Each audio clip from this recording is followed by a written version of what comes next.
Shane Stacks on the radio. Oh, yeah. I love that. Shall we play a game? Why, yes. I believe we shall. Oh, I got a live one here.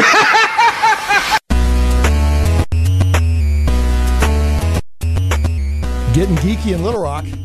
And also this week, live in Little Rock, it's Shane Plays Geek Talk, a journey into the things we love. Thanks so much for joining. I'm your host, Shane Stacks. We're doing, I think this is the third year in a row we've done this. Yes. And it's one of my most fun shows to do. And it's also one of the most popular shows we do. I'll get to that here in a second. But just wanted to welcome all the listeners, whether you're listening over the air on 101.1 FM, The Answer, or if you're listening via the live stream at 101.1fmtheanswer.com, or if you're listening by podcast or on Krypton Radio or one of the other ways on YouTube, one of the other ways the show goes out after the broadcast. I'm just darn glad to have you in the call-in number. If you're listening live on, I think today's the 25th. Yes, if you're listening on Saturday, January 25th at 1 p.m. Central, you can call in at 501-823-0965. That's 501-823-0965. Or you can tweet me at Shane Plays, ShanePlays. Now, with no further ado, this is, I think it's the third annual. I went back and checked, and it's actually the fourth time we've done this annual Top Anticipated Geek Movies countdown with Dave.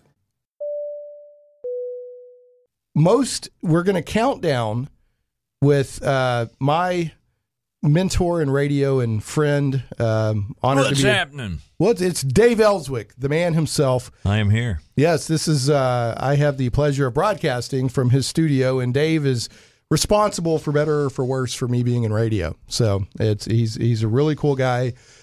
He's a Little Rock legend on the radio. He's also been in radio for 50 years. Even as far back, he did some, you were with Armed Forces Radio, weren't you, in the Air Force? Yeah, Armed Forces Radio. I was 1977 with him. So 50 years in radio, celebrated last year. Dave is a political animal, but he's also a certified movie buff and geek. Oh, love movies. Yeah, I love movies. So you need to check out his show. It's Monday through Friday on 101.1 FM. And I just heard a big announcement. Why don't you share that? Yeah, it's my time. I've been in Little Rock for almost 20 years now, and I've done afternoon drive basically. Right. Starting February 3rd, I'll be doing mornings. Nice. 6A to 9A. We have that. There's been two things asked of us. That's what we did with the morning jam was 6 to 9, wasn't it? Yeah. Mm-hmm. A lot of people have asked that we come up with a morning show that's local and live and fun and, deal with the issues of the day and things of that nature. And so we're going to do that. The other thing they ask is, can you turn the power up? Well, I can't turn the power up.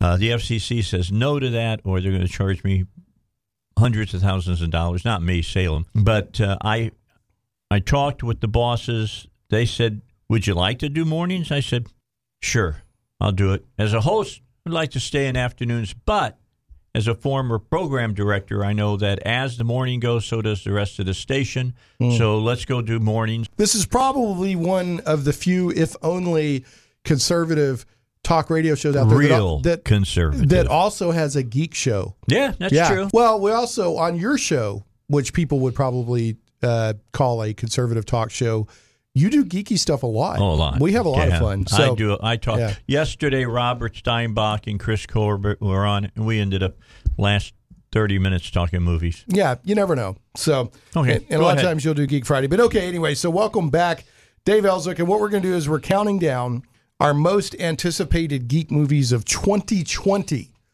All right, we've done this several years in a row now. Do you still have the list from last year? I've got last year's list right here. That's absolutely a must. I like to go over that before we give our picks. And what we do is we pick our top 5 geek movies, and then because it's so hard to narrow it down, we do an honorable mention. Just to let off, or honorable mentions or whatever. Yeah. So whatever, because it's so hard to narrow this stuff down. There's so many good movies coming out. Yeah, this there year's really going to be above average. Well, what saves me is I say I have to see it in the theater. Yeah. That's the only possible way I can narrow this list down, because there's a lot of movies I want to see, but I'll watch them on video. Zach, I just want to double check before I say, are we on the Facebook stream? Okay. So also, if you go to the Dave Elswick Show Facebook page. Yes, we're there. The video, the live video from inside the studio is streaming, but don't go to Shane Plays. Go to the Dave Elswick Show, because that's how the studio is set up to broadcast. So anyway, all right, here we go. Let's just go ahead, Dave. Okay. And let's look at what we did last year. I just follow along. Yeah. So weird. I was telling Kim Hammer when he was leaving, it's always so weird for me to be in this seat and you're in the other seat, but so be it. So anyway, okay. Last year for 2019. All right. And again, this isn't a prediction of movies that we necessarily think will be a huge box office success or even critically popular. This is just stuff that, we want to watch for whatever reason. Okay? Some of it might be because we think it'll be a big smash. But some of it's like, this is just what I want to see. Now, last year, here was Dave's top 5. Hit it. Number 5 was It Chapter 2. So how did that stack up for you, Dave? It was good. Okay, so that was good. I enjoyed it. Okay. Number 4, you had Untitled Terminator movie. Great movie. It was Dark Fate. I enjoyed the heck out of it. I still haven't seen it. It's great. All right. Do you feel like that it kind of got back to Terminator 1 and 2? Absolutely. Okay. Well, it was a direct sequel to 2. Was it? Yes. Okay. That's cool. So they're doing that a lot these days with franchises. It's like Halloween. Yeah. How they did Halloween. They just forgot about all the other crappy movies that they made. and I don't want to know yet, but I'm guessing that Halloween Kills might be on your list. So for this year, because you're a huge Halloween fan. So, all right. And then you had, at number 3, you had Avengers Endgame. Okay. How did that stack up? I thought it was a good movie. Okay. I liked it a lot. Number 2, you had John Wick 3 Parabellum. I loved that movie. Those movies are so insane. The whole thing with the knives, because they brought knives in this time, and I loved it. Yeah, well, he's also, you see more of the underworld, whatever they call it, and Zach's centered on his head. And then also, you see a little bit more of his character. Every now and then, he'll leave somebody alive. Yeah. If he respects them or whatever. By the way, one of my favorite parts in that whole movie is the Iron Chef guy is in it. Oh, is he? I didn't even realize that. Is that those 2 guys that are that let him keep getting back up? No. Okay. He's a different guy. Yeah. But he's really a good martial artist, and their final fight is really very, very is great. that the fight in the glass? Yes. Oh, through all the glass? Yes. Okay. Yeah, and I'm looking forward to John Wick 4. My prediction is, and I don't know, I'm speculating. Yeah. Because, what's that guy's name? Guy that runs... Lawrence Fishburne. Well, you got Lawrence Fishburne, who's quite angry at the high table. Yeah. And then, who's the guy that runs the Continental... you're talking about Swearengin from Deadwood. Yeah, him. I can't remember his name. It's escaping me. Ian something. Yeah, Black something. I don't know. Anyway, he shot John Wick. Ian McShane shot John Wick, sent him over the roof. I think that was all a setup to get him with Lawrence Fishburne so that all 3 of them can go after the high table. I totally agree. We'll see. That's my take, but we'll see. My favorite line out of Parabellum, I just need to catch my breath. Yeah, I just need to catch my breath. Yeah. Well, I love the guys that are fighting him and they respect him, so they let him keep getting back up so that they can keep knife fighting. Yeah. So, wonderful series. It's, a lot of times franchises like that get worse as they go along. It just actually gets better because it's showing you more of the... 2020 is going to be the year of Keanu Reeves. Well, here's the other thing. John Wick 1, 2, and 3 have all happened in 1 week of lifetime or, time or whatever. So anyway, all right, moving on. And then number 1... The number 1 movie I was looking for had to be Godzilla King of the Monsters, the movie that we almost got thrown out of the Silver Screen Theater in Cabot because we were cheering so loud. It was a great movie. Great movie. Yeah, great movie. I've been watching Godzilla movies with my son at home. So, all right. And then you had some guilty pleasures. You had Toy Story 4. Yeah, great movie. Beach Bum. Happy Birthday to You in Zombieland 2. You know, I didn't see those last 3 movies. Did you not? I did not. Well, chance. They weren't necessarily. You were just like, these are stuff I want to mention. Yeah, I didn't get to see Double Tap. I wanted to see it. It's on Redbox now. I saw that it's on Redbox. Okay. Yeah, Go pick it up. And then your honorable mentions were Rambo 5 and Star Wars Episode 9. Of course. So how did those movies turn out? To be honest, I like Star Wars 9 more than I thought I would, and I loved the ending of it. A lot of people didn't. I did. I thought it was the perfect ending. I enjoyed it. Yep. To new beginning, as they call it now. So I enjoyed that. And Rambo 9 was great. Rambo 5. 5, yeah. Yeah. So it was exactly a Rambo movie. It's what you wanted. And boy, the politically incorrect crowd did not like it. Let me guess. They said it was problematic. They didn't like it. Yeah, okay. Let's just put that. They thought it was definitely against Hispanics. What do you expect going into a Rambo movie? I mean, they're not going to tread lightly. And what do you think when he's going to take on the cartels? Right. They're not going to make them Asian. Right. Well, here's the other thing and I don't want to get too politically charged or whatever. You can go after the cartels without saying that all people that live in Mexico are bad. Well, he doesn't say that. Right. It's just like if you go after the mob, it's not like saying that every American is bad. Or not every Italian. Right. American I mean, it doesn't work that way. That's right. Yeah. Anyway, all right. So, and it's cool. it's fantasy. It's escapism. Okay. So who did you have? I had my top 5. Number 5 was Brightburn. And that was the sort of evil Superman movie. It was okay. I enjoyed it. I they thought could have done more with it. Well, it would have been a better movie if they stopped, put him in a mask, and have him in the shadows. They were trying to make a slasher movie out of it, but it didn't work because you already knew that he was like this all-powerful Superman kid. Yeah. So I think the horror was inherent in the premise that the super powerful kid was going bad, not in the slinking around in the shadows. Have you seen The Boys on Amazon? It's Garth Ennis wrote the comic book, so I know that the TV show is over the top. Oh, it's over the top. Yeah. Good. Umbrella Academy is good. I've been watching some Umbrella Academy. That's a wacky show. Yeah, Sheila likes that too. We need to get back to that. Okay, I had Godzilla King of the Monsters at number 4. Wow. Which probably, in retrospect, I would have bumped it up higher. But there was some other stuff Avengers Endgame. Mm-hmm. We both had that at number 3. Mm-hmm. And I thought it lived up. I mean, I don't know how you put a finale on the first 3 phases of the Marvel movies better than they did. I agree. Everybody was there. Yeah. And then, everybody's like, you got them on there. And then number 2, I had Glass. And that's a huge movie for me. Because it was a good movie. I love the Shyamalan, like, superhero verse. Well, not quite super. They're super, but they're not comic book super. Right. And you've had Unbreakable, you had Split, and you had Glass. And I loved every minute of Glass. Glass was excellent. Yeah, I was like, David Dunn. I mean, I love David Dunn as a character, just regular guy he's like in the real world. It's like, what if you discovered you had super strength in the real world? Mm-hmm. And he's trying to help out. Yep. He's trying to do good. Yeah, I loved it. Glass, not so much. And then, what's that? Glass, not so much. You didn't like Glass? I didn't like Glass, the character of Glass. Yeah, Mr. Glass. Yeah. Yeah, no, not so much. I liked the movie. Yeah, it's fantastic. And McElroy was really good in it too. He's stunningly amazing. And then number 1, I had Star Wars Episode 9 only because I've got to after 42 years. Yeah, putting that period on it.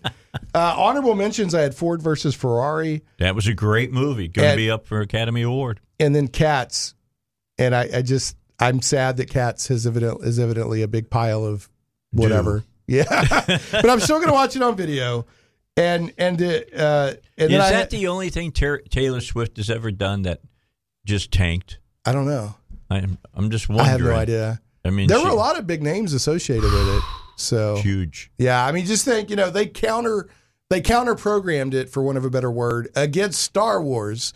I guess they were like, well, the people don't want Star Wars, we'll give them an alternative, and it just tanked. Did $6 million first. Yeah, week. it did. It tanked. Ugly. But I'll say again, I've seen it live twice, and it's got some great music, and it's based on T.S. Eliot's Practical Book of Cats, which is a fun book of poems. But anyway, so that was last year. Yes, we will get to. But this is this year. This is this year, and before we move into that, we got to banter with Zach a little bit. Okay, because Zach's my man, And the head of my news team, Sal, it's not Sal, but it's his grandmother and her dog Muffin. They get upset with me if I don't banter with Zach. They love him some Zach, Dave. All right. They love him some Zach's Zach. a special dude. Yeah, he sure is. Hey, Zach. Purple eyes. He's the man. Purple eyes? You talk to him about it. Okay, purple eyes? Gosh. What's this about? All right, what's this about, Zach? Purple. It's just a nickname that Doug gave me. Yeah. He started just calling me Purple Eyes for whatever reason. And Doug? I'm trying to think of who. Duck. Oh. From the car truck. The mechanic. Oh, okay. Purple eyes. Yeah. All right. Don't know where it came from. Yeah. Well, there it is. He just came up with it. I don't know how he did, but he did. All right. Well, there you go. Well, Zach, we talked last week. The Mobley Detective Agency is hot on the case, making sure everything's okay with you and this girlfriend situation. So we covered that last week. Dave, you know that Zach has a girlfriend, right? He's going out with a liberal. What? How else? And he's Hearts and minds, and he's Dave. talking to me about it, and I'm just looking at him going, ooh, buddy.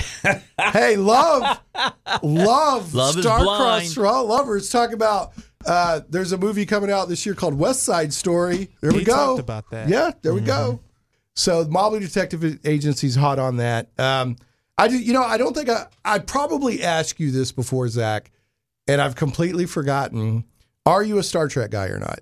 I am not, but I enjoyed the J.J. Abrams films. Okay, because there's the big news is that on CBS All Access, the new Picard series is now streaming, which is like... I'm thinking about just becoming a CBS person just so I can watch it. Sure. But I got to wait till it comes all out. A lot of people are doing that. Mm-hmm. A lot of people are doing that. I haven't found their current Star Trek compelling enough to subscribe. Mm-hmm. But yeah, I might after a few episodes get out because it's got Data in it. I love Data, or at least it looks like it's got Data.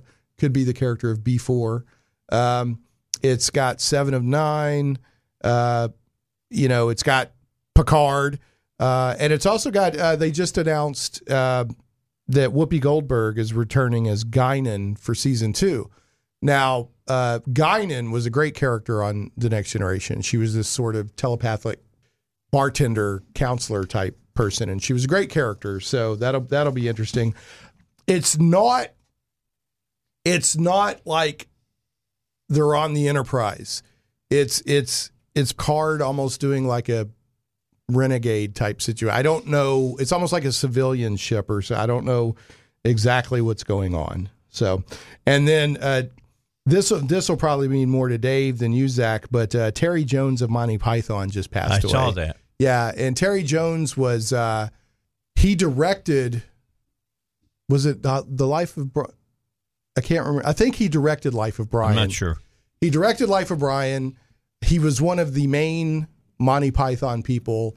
He was one of the main writers. Right. I mean, he was the core. Him, Palin, and Cleese did most of the writing. Right. And yeah, and the core, if you want to say the Beatles of Monty Python, was Cleese, Palin, Idle, Chapman, and Jones. Yeah, that's it. Right. The 5. And I was trying to think of somebody else because John Cleese, when Terry Jones' death was announced, he said 2 down, 4 to go. So I'm trying to think of who that other person would be. But anyway, pretty sure like Life of Brian is one of Monty Python's more famous movies.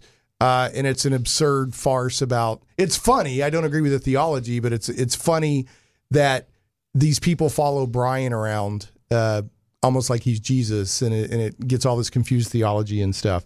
But it's funny because it's Monty Python.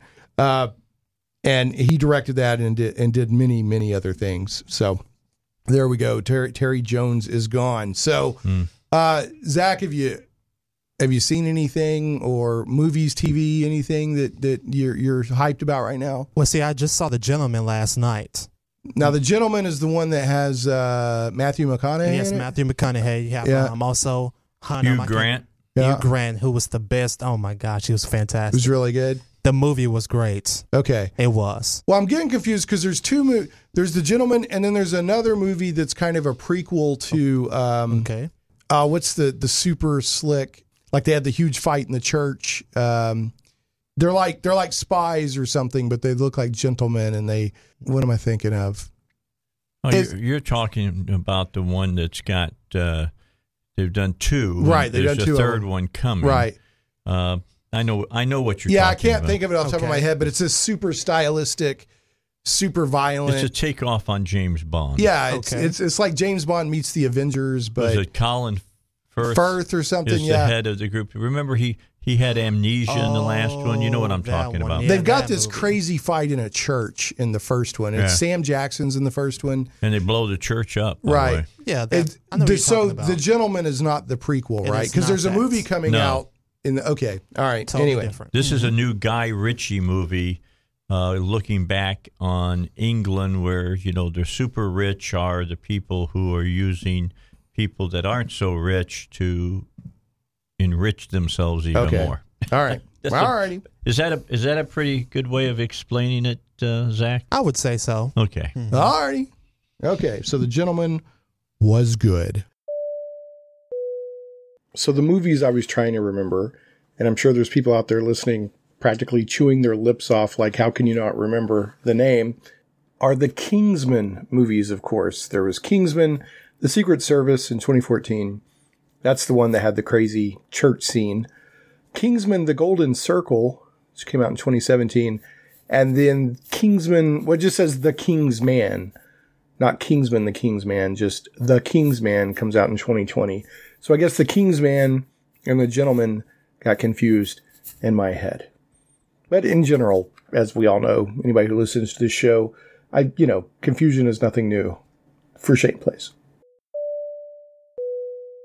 I think what I'm going to do is go ahead and get us to a break. We get back, we're going to count down, Dave Elswick and I, the man himself, Dave Elswick, we will count down our top 5 most anticipated geek movies of 2020. So go ahead and get us to a break, Zach. Are you a fan of thrilling adventure, daring suspense, and just a touch of romance? Cursova has you covered. Since 2016, Cursova has been publishing the very best in contemporary fantasy and science fiction, retro pulp, and for you D&D gamers, Appendix N style fiction. Based in Little Rock, you can pick up their flagship magazine locally or at Michael Tierney's The Comic Book Store on Treasure Hill Road or Collector's Edition on JFK in North Little Rock. Swing by one of Michael's stores and pick up an issue or find them on Amazon. CIRSOVA, doesn't start with a K, it starts with a C. CIRSOVA, Cursova Magazine. Check them out today. And speaking of Michael Tierney's comic book shops, comic book lovers, head to Michael Tierney's local comic book stores for the newest books on the shelves, plus a fantastic selection of back issues. Visit the Comic Book Store on Treasure Hill Road in Little Rock and Collector's Edition on JFK Boulevard in North Little Rock. And don't forget to click on over to the wildstars.com. Michael Tierney knows comics. In addition to being in business for nearly 4 decades and publishing his own comic book series, The Wild Stars, for almost as long and still going, he has written multiple columns for comics magazines and is an Overstreet Price Guide advisor. Michael is also the author of the wildly successful, high-quality, 4-volume labor of love, The Edgar Rice Burroughs 100-Year Art Chronology. Remember, for all of your comic book needs with friendly service, make sure to visit the Comic Book Store and Treasure Hill Road in Little Rock, Collector's Edition on JFK Boulevard in North Little Rock, and thewildstars.com to learn more. Tell them Shane Plays sent you. And last, but never, ever, ever least, I want to go ahead and throw out some love to Game Goblins. Some goblins are your friends. Game Goblins is Central Arkansas's premier retailer of Magic the Gathering, Warhammer 40k, board games, card games, RPGs, miniatures, and hobby accessories. Call Game Goblins at 501-224-GAME or visit them online at GameGoblins.com. That's 501-224-GAME or GameGoblins.com. Conveniently located 1121 South Bowman, right on the corner of Bowman and Canis in West Little Rock, and staffed by friendly employees, Game Goblins has expanded their store size, and there's plenty of room for exciting inventory and tables for play space. You'll like that space because Game Goblins has gaming events every day of the week. For all of your gaming needs, I heartily recommend Game Goblins. Make sure to check out their customer loyalty program that rewards you based on your actual purchases. Game Goblins earns your business and keeps it. First-time customers mention Shane Plays and receive $10 off your purchase of $50 or more. tell them Shane Plays sent you. And folks, if you do visit any of my sponsors, please tell them that you hear about them on the show. That helps them know that their advertising money and the relationship we've built is time and money well spent. Shane Plays Radio is blessed to have sponsors, and we appreciate them very much. However, did you know that you can also support the show as an individual for as little as $1 an episode? Simply go to patreon.com/Shane Plays. Shane Stacks on the radio. Oh, yeah. I love that. Okay, here we go. We're back. Oh, yeah, I like that. Oh, yeah, I love that. So I do love that. Russ did that for me just sort of spontaneously, and we happened to get it recorded. So anyway, welcome back to Shane Plays Geek Talk, a journey into the things we love. I'm your host, Shane Stacks. The phone number is 501-823-0965. And we're Dave Elswick and I, the man himself, Dave Elswick and I, we have an annual show that I love doing and is one of the more popular shows. I enjoy it too. Yeah, I come back. You do. I love it. And we just counted down before the break our last year's picks and how they stood up. And we're about to do our top 5-ish. We always cheat a little bit. Yeah. You have to. Yeah, most anticipated geek movies of 2020. Okay, how are we going to do this? I'm going to do 5. You're going to do number 5. No, we'll alternate. Yeah, exactly. Okay. We'll alternate from the bottom up. So, and again, there are so many great movies out there. It's hard to narrow this down. So this isn't necessarily a prediction of movies we think will be huge or popular or make a lot of money. I will say all 5 of mine will be huge at the box office. All right, and that's fine. I mean, some of mine will too, but it doesn't necessarily mean that's the criteria. It's just that's correct. We want to go, for whatever reason, we want to go see these movies in the theater. So in my personal criteria, must be geeky. And Dave may want to see it on video. I don't know. But in order to do my list, I had to say it has to be in the theater. That was the only way I could break it down. It must be geeky, and geeky is a loose definition. Must be slated to release in 2020. Might push back later, but currently slated for 2020. And I must want to see it in the theater. That's my criteria. So you want to go first? Yeah, I can go first. What's number 5? Number 5 is Wonder Woman 1984. Right. I think that's going to be a really fun movie. You know, everybody was, I think, pleasantly surprised with how good the first Wonder Woman was. And now you take that and you mesh it with that 80s nostalgia vibe that's going on right now. Yeah, you got the same major character. You have the same director, and Linda Carter is making a cameo. Right. Oh, is she? Yes. Fantastic. So, and it's got, and somehow, I can't, but Chris Pine as He's coming back as a boyfriend, Captain, not Trainer, Steve Trevor. So we'll, because, you know, of course, at the end of the first one, you thought he died in the big plane explosion. Kaboom. So he's going to be back somehow. And I'm looking forward to it. I think it's going to be a good, fun superhero movie. You know, DC's finally kind of figuring things out. Aquaman was a lot of fun. Wonder Woman was a lot of fun. I have no desire whatsoever to see Harley Quinn and the Emancipation. I'm going to go see it. Are you? Yeah. Just for the fun of it, or okay? Just for the fun of it. Well, it's just not grabbing. Try not let my head get full of mush. Yeah, we'll see. It's not grabbing me. I don't know, and it's not because I don't know. There's some other superhero movies coming out this year that aren't grabbing me either. So it's not just the Harley Quinn thing, but what I've seen so far of Harley Quinn has not grabbed me. All right. Other than the hyena laughing in the bathtub. I love that. Yeah, that was great. That's her dog. Yeah. In the cartoon, she has 2. Well, the Joker had 2 hyenas that kind of became her hyenas or something. Okay. But I do want to give a quick shout out. Eric Parker on the Facebook video stream pointed out that Graham Chapman is the other Python member, Monty Python's Flying Circus, etc. He was the one who did most of the visuals. Yeah. Well, that was, you got Graham Chapman, then you got John Cleese, Terry Gilliam, that's who I forgot. Gilliam. I forgot Terry Gilliam as when I was trying to figure out who the 6th was. Then you had Terry Jones, Michael Palin, and then, Eric Idle. Gilliam did most of the Flying Circus stuff. He wasn't really heavily in their movies, was he? Well, I think he did some of the animated stuff. He was involved with Monty Python or Python, however you want to say it. If they call themselves Python. And then he went on to direct like crazy movies like Baron Munchausen and Brazil. And so anyway. That's one of my favorite movies. I love Brazil. Yeah, but he's considered one of the core. Yeah. So thanks, Eric. Thanks for the appreciate it. The post there on the Facebook video page. And I see Eric posts a lot on your shows. Yeah, especially when talking about movies and stuff. So, okay. So number 5 is Wonder Woman 1984 for you. And yes, sir. You want to know what mine is? Yes. Die Another Day. The Bond movie. James Bond. Final one from Daniel Craig. Sam Mendes is back as the director. Uh-huh. I'm just... He did Skyfall, which is one of my favorite Bond movies of all time. I'm just telling you, I think this is going to be just over the top. Cool. Well, the last couple have been great. Yeah. Daniel Craig's a great Bond. They're managing to tell modern movies, but that still have some of those wacky Bond elements. Yeah. But they don't feel wacky and cheesy. Well, I'm going to just say, Daniel Craig, in my mind. And look, I've been watching Bond since Bond started. Right. I was there the second day that Dr. No was at the theater. But the bottom line is, him and Sean Connery tied for number 1.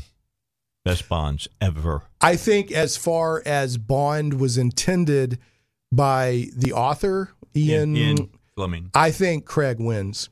I don't think so. You don't think so? No, I think Connery is. He was picked by Ian Fleming. Okay, yes. Well, there you go. And then like when I was a kid growing up, Roger Moore was my favorite. But now I look back and go, like, that was a weird phase in the Bond movies. They almost became like comic booky. Yeah, they almost became silly phase. I like Roger Moore though, and I like him in The Saint and all that.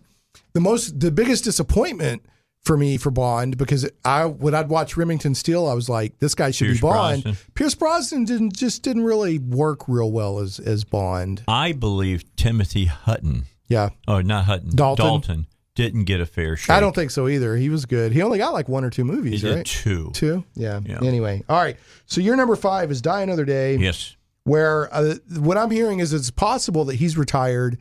Somebody else now has this 007. It will not be a woman. Yeah. And then the Broccolis have said, next Bond is not a woman. Well, but he comes back and gets his code name back. Mm-hmm. So that's how that other character is in there. Gotta love it. Love the music. Yeah, it's iconic. A good Bond movie is hard to beat. So, all right. My number 4 is Dune. Okay. All right. It's kind of like they keep trying to make movies and miniseries out of it, and they can't quite do it.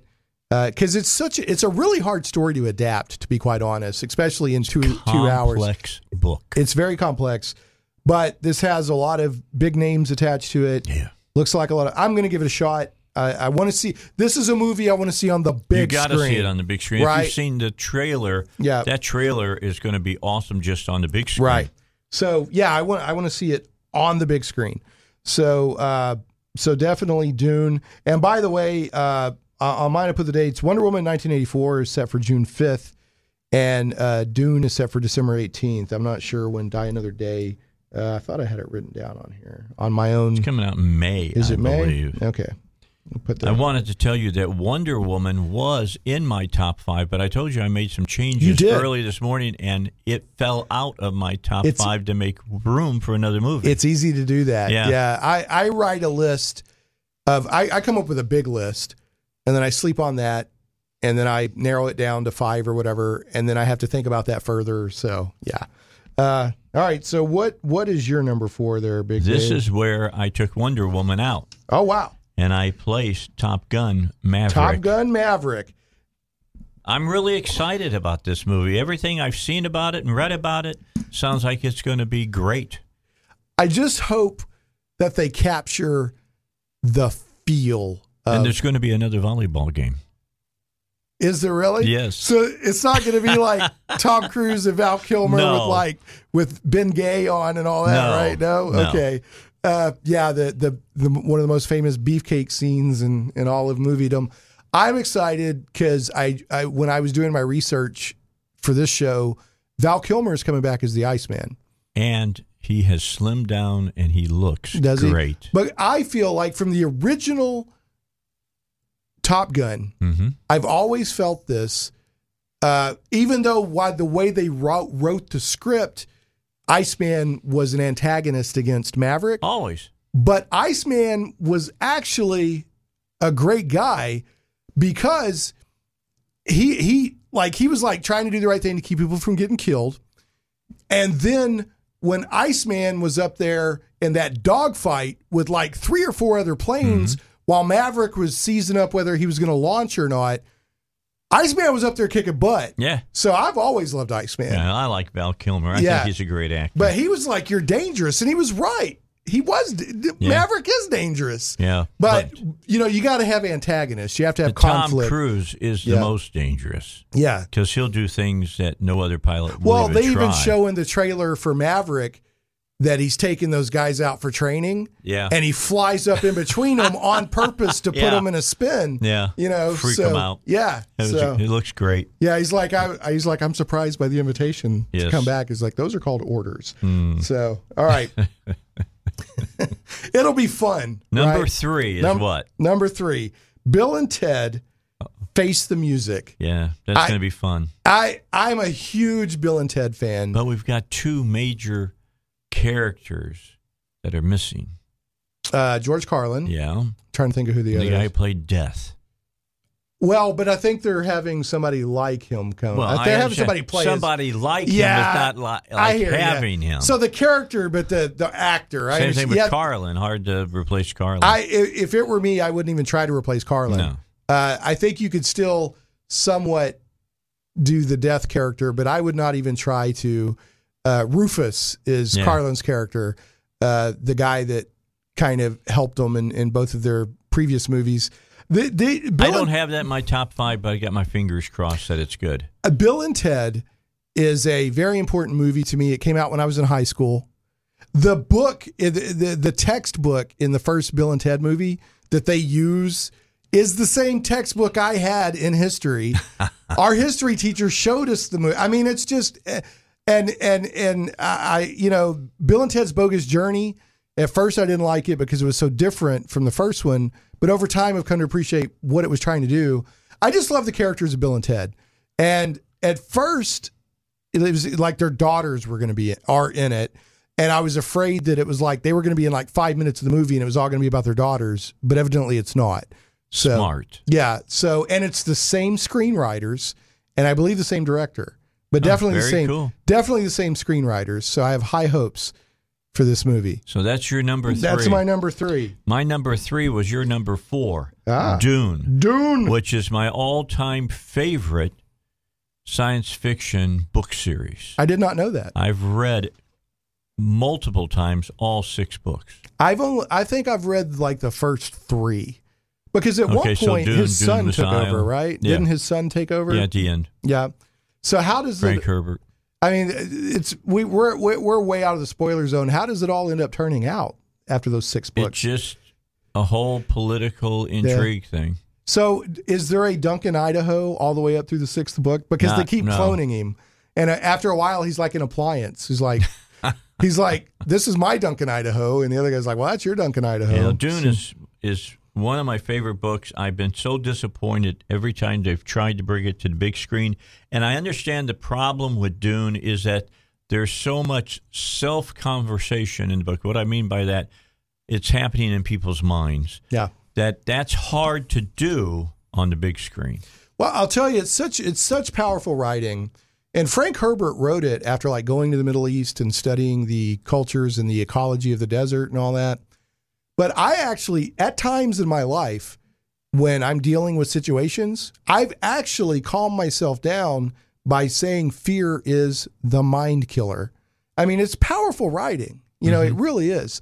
I wonder a lot, like if my hand was stuck in that box where it's peeling back because of flame, I'm like, I don't think I would survive that. So anyway, G. Gordon Liddy could do that. You think so? Yes, he's the man. He could handle it.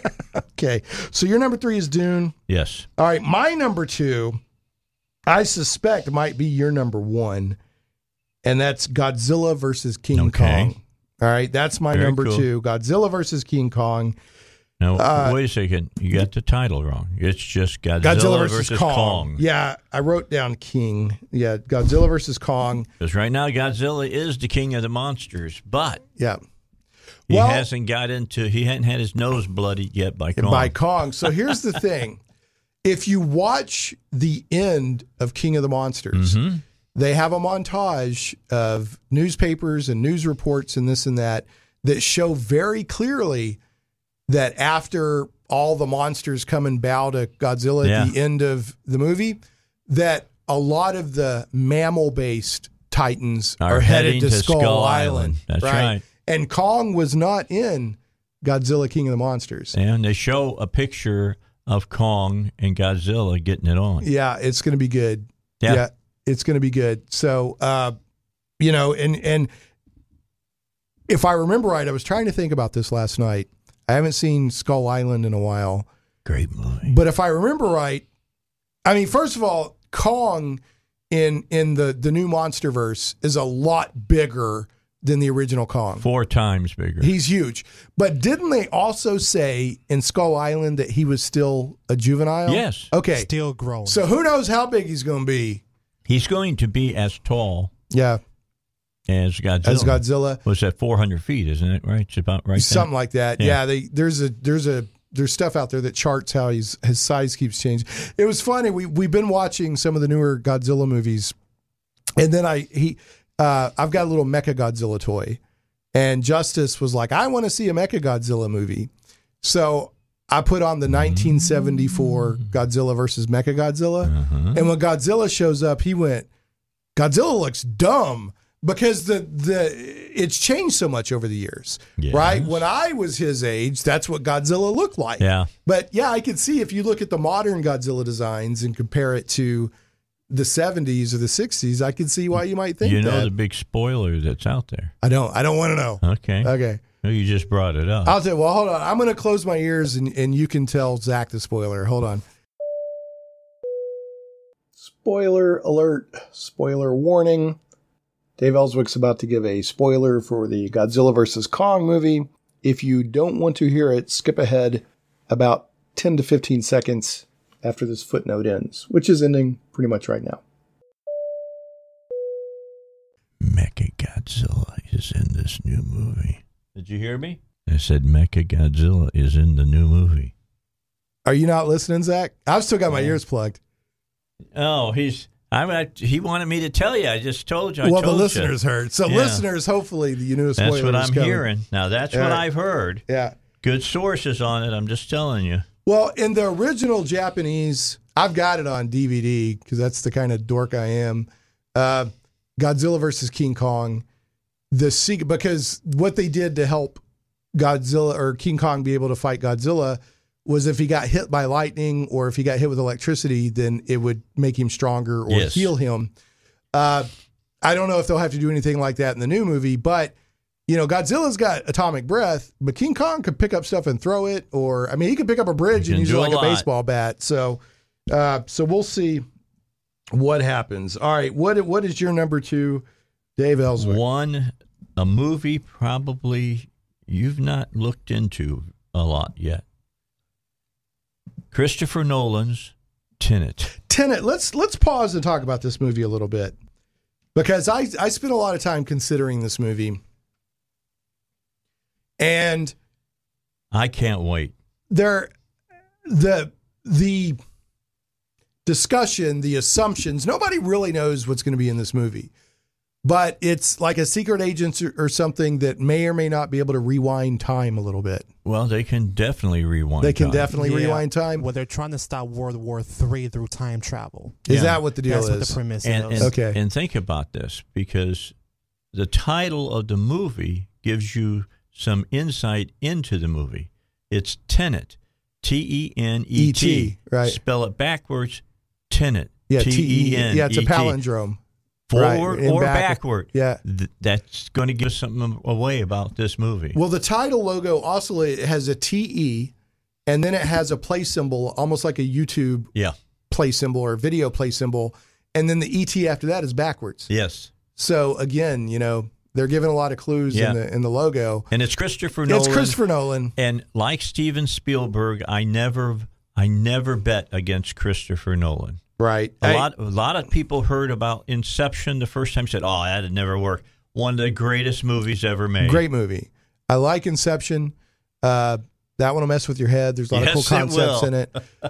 Although I recommend if people like that kind of thing to go watch. It's a low budget sci-fi movie called Primer that involves time travel. That's a great movie as well, and that will mess with your head.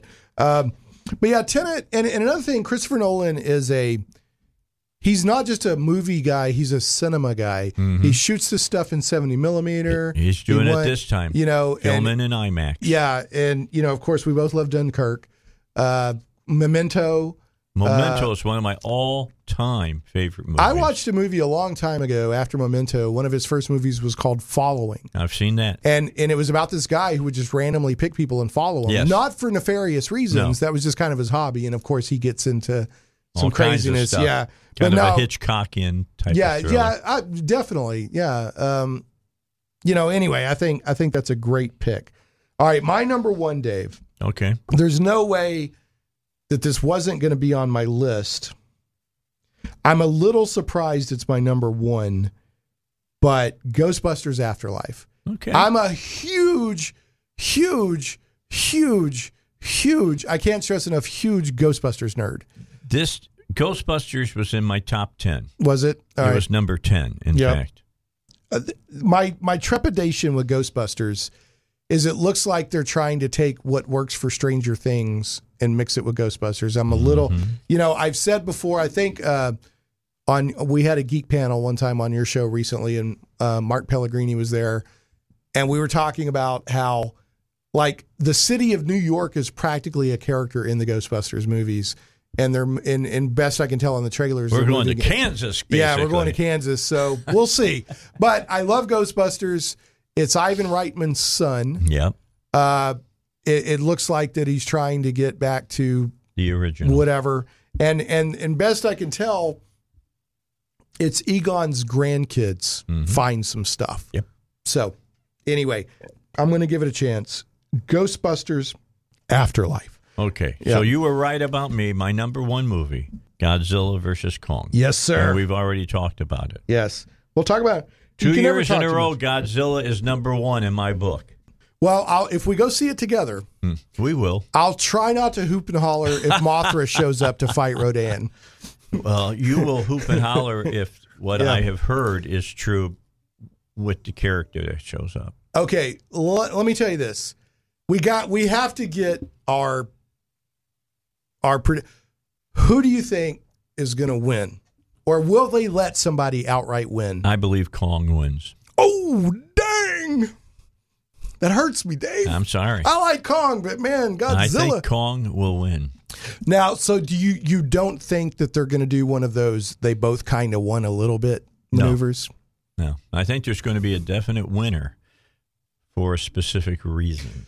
Do you think, and see, I don't know, I'm staying away from spoilers and whatnot, but is it kind of like Godzilla is a problem and Kong shows up to help, or is Godzilla? I don't want to get into it. Okay, all right. A lot of stuff I've read because it's pretty interesting what this new director's trying to do. All right, I just hope they downplay a little bit of the Monarch organization. Oh, that's going to play a bigger part. Is it? Well, I'm talking about like that story where it was like, well, the mom was really a bad guy, and that's not going to be I don't want to, all that stuff. But the guy that had the happy face and Last Action Hero on his eye, right, he's back. Right. I mean he's a good villain. Yeah. He's got the Ghidorah head or the Ghidorah head. Yeah. Right. Yeah. So anyway, and by the way,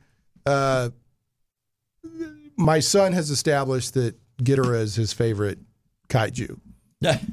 I get crazy with the way the heads move. Yeah, they're like moving around. Yeah. All right, we got about 5 minutes here. Although he also established, we were talking about Godzilla. Godzilla could beat Ghidorah. Godzilla could beat Godzilla. And Godzilla could also beat 500 Godzillas. Mm-hmm. So that's my son's take on Godzilla. That's pretty cool. So he's 6. He's 6. He's a perfect age, fun age. Okay. So here's my honorable mention. The happy.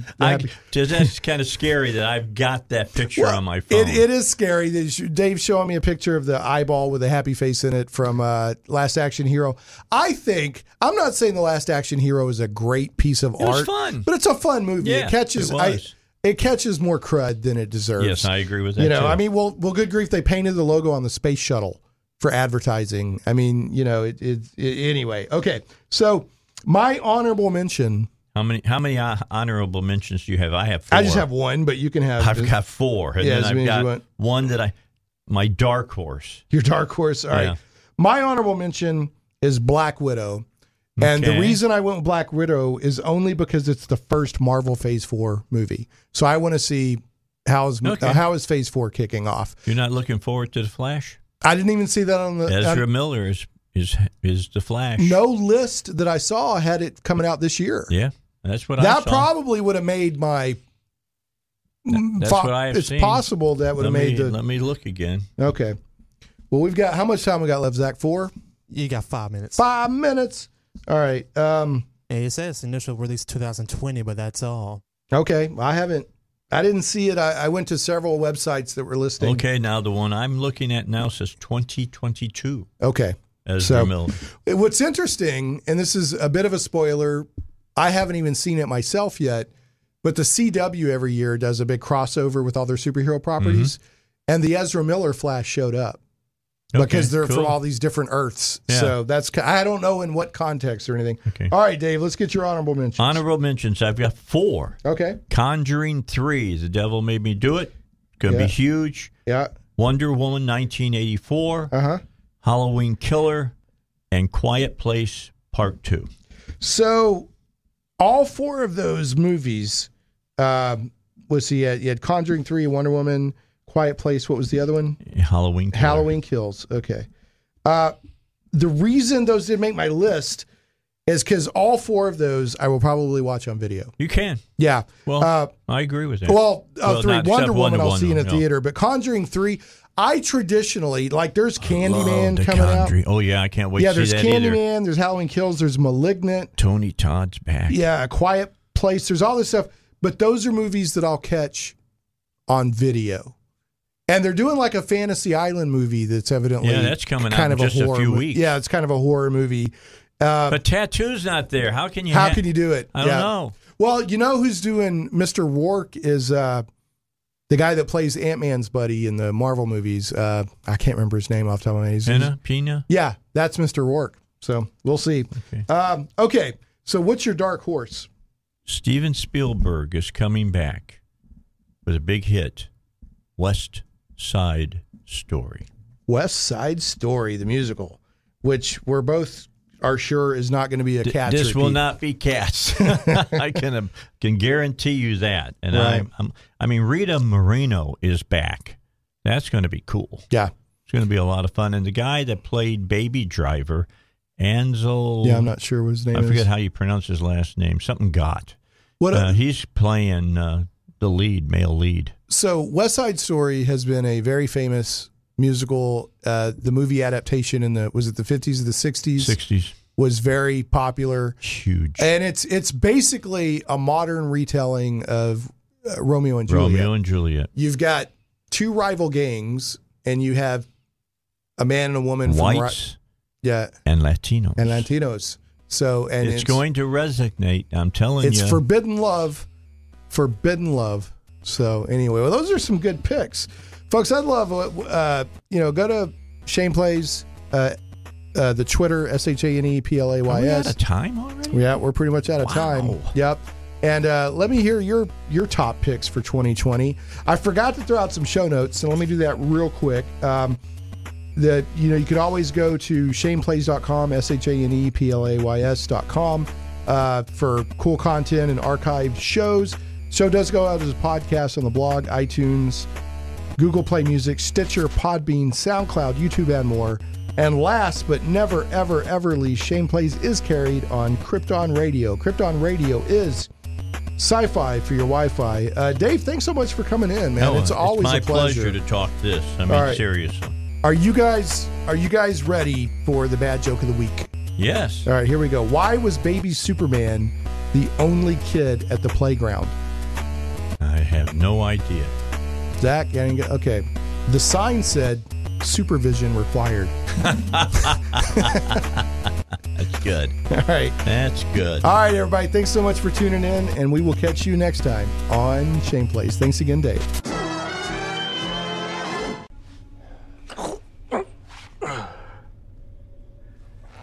Hey, John. That was a pretty good fight, huh? Yeah.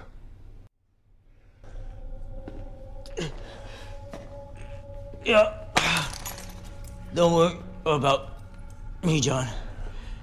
Just gotta catch my breath. I'll catch up to you, John.